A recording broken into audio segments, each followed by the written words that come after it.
The Old English poem Beowulf is one of the most celebrated works in the English language for two reasons. First, it is remembered as an unusual artifact of history, this very unusual, strange poem copied around 1000 AD in a single manuscript that tells us most of what we know about the culture in England several hundred years before that. It's remembered in that way as an artifact of history and also as a source of wisdom about our present world, an astonishingly timely and prescient meditation on, the way people still are and the way things still happen today. In this lecture, this introductory lecture, I'm going to tell you a bit about this story if you haven't read it before. And throughout the lecture, we will pause several times to introduce comprehension questions. So do pay attention to the details as I'm speaking.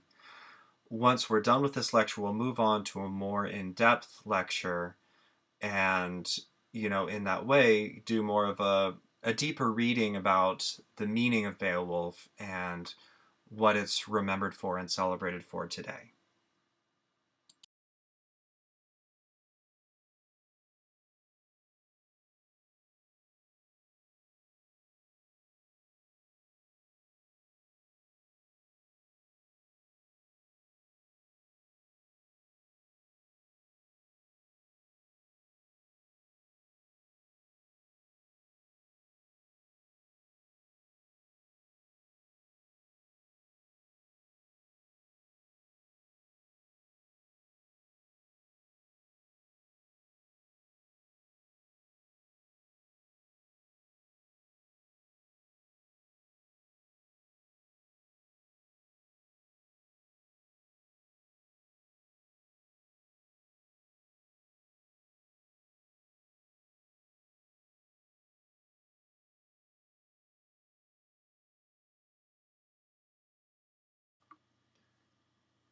There are two major themes of the poem Beowulf, which we could think about as a theme about individuals and a theme about society.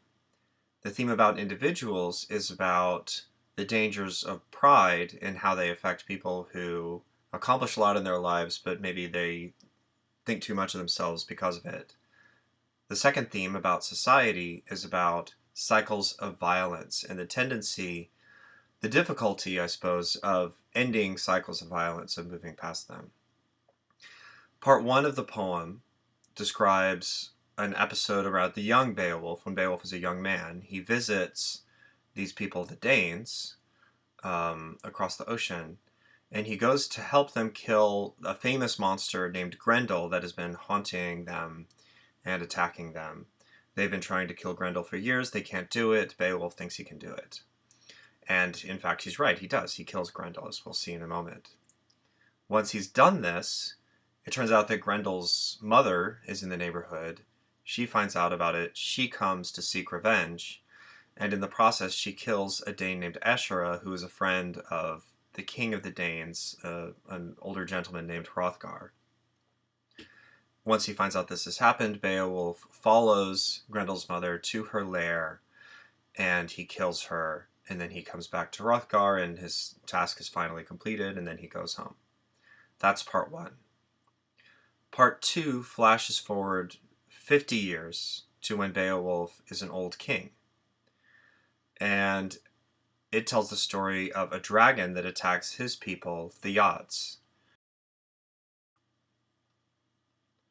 So for the rest of this lecture, I'm going to go over this story in more detail, showing you passages from the poem, and these are the passages that you'll be expected to respond to in your comprehensive stuff, and that will then set up the more detailed description, the reading of the poem that we'll perform in the second part.